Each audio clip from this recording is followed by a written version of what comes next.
हा एक निवडणुका निकाल आहे. माई लांडे यांचा निकाल लागलेला आहे. तुम्ही काय बोला? नमस्कार.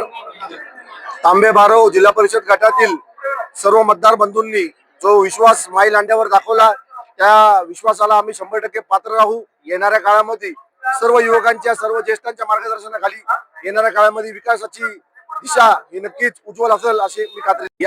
सर्वसामान्य जनता विजयाचे खरे शिल्पकार हे अतुल शेठ बेनके साहेब आहे, अजितदादा पवार साहेब आहेत, उद्धव बाळासाहेब ठाकरे पक्ष आहे, अशोक शेठ घोलप आहेत, आमचे निलेश भाऊ रावते आहेत, नांगरे गुरुजी आहेत. अशा अनेक लोकांनी या विजयामध्ये मोठं योगदान दिलं. त्यामुळे सर्वांचे मनपूर्वक असे आभार व्यक्त करतो. अनेक वर्गांना केल्या होत्या की यांना राजकारणातून संपून टाकायचं, हे करायचं ते करायचं, एवढं सोपं नाही. बेनके आणि अतुल शेठने करून दाखवले. अनेक लोक 8 पैकी 5 आले निवडून. तुमच्या वाणीसाहेब तुमच्या ग्रुपलाच हे वर्गांना चालले होते 8-0 होणार आणि काय नेते म्हणत होते अतुल बेनके सगळं संपलं, बेनके सगळे गेले. असं काही नसतं. तालुक्याने दाखवून दिलं की आजही तालुक्यामध्ये बेनकेच पॅटर्न चालतो. आमचे 5 सदस्य निवडून आले, त्यांचे 30 सदस्य निवडून आले. आमदार शरद सोनवणे पॅक फुटवर 100% पॅक फुटला. हे दिसतंय ना.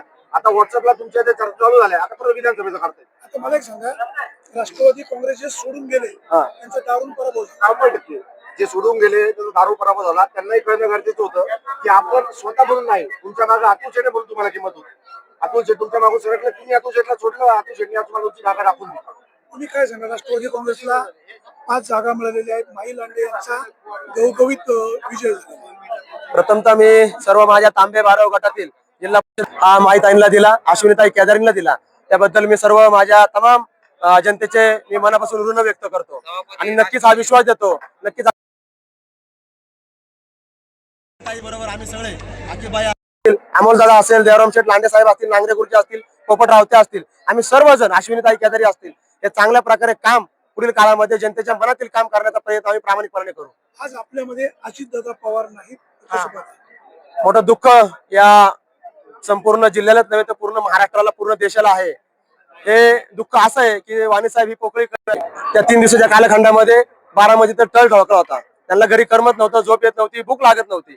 अशा परिस्थितीमध्ये निवडणुकीचं वातावरण होतं आणि ते वातावरण सांभाळत असताना सर्वसामान्य कार्यकर्त्यांनी अतुल शेठला उभारी दिली आणि चांगल्या प्रकारचे हा निर्णय आणि चांगल्या प्रकारे ही सीटं निवडून आलेली आहेत. आणि अजितदादांचं जाण्यानं या संपूर्ण महाराष्ट्राला जे दुःख झाले कधी भरून न निघणार आहे आणि कायमस्वरूपी हा महाराष्ट्र दादांच्या ऋणामध्ये राहील असं या निमित्ताने सांगतो. तांबे गटामध्ये म्हणजे 12 गटामध्ये 2 तुम्हाला जागा मिळाल्या. जिल्हा परिषदेची मिळाली, 12 गटात पंचायत समितीची मिळाली, पण तांबे गणामध्ये तुम्हाला अपयश आलं. नक्कीच साहेब, थोडक्यामध्ये अपयश आलेले आहे. डांगर साहेबांनी आमची चांगली लढत दिली. त्या शेळकंदे ताई होत्या, त्याही पूर्वीच्या राष्ट्रवादीच्याच, परंतु आता काही दिवसामध्ये शिवसेनेत प्रवेश केला. काही हरकत नाही साहेब, जय पराजय होत असतो. विजय जरी झाला तरी हुरळून न जाणे आणि पराभव जरी झाला तर खचून न जाणे असा मी कार्यकर्ता आहे. उद्यापासून नक्कीच आम्ही जोमाने पुन्हा कामाला सुरुवात करू. अजित पवार नाहीत, अमर रे अमर रे. नक्कीच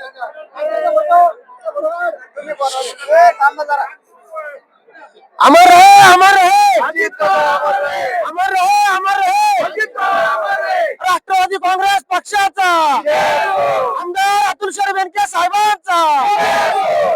ऐका ना, त्याच्यामध्ये दुसरं एक मला सांगायचं असं आहे का हे जे आम्हाला सोडून गेले ते आमच्यावर क्लेम करत होते आमच्यामुळं राष्ट्रवादीचे तिकीट खाली या साईडला चेंज झाले.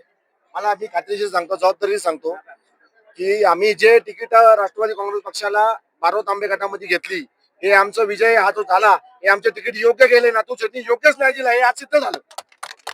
राष्ट्रवादी काँग्रेस पक्षाचा अतुल शेठ आगे बढ़ो, हम तुम्हारे साथ हैं. अतुल शेठ आगे बढ़ो, हम तुम्हारे साथ हैं. अजित दादा आगे बढ़ो, अमर रहे. अजीत दादा अमर रहे, अमर रहे. अजित दादा अमर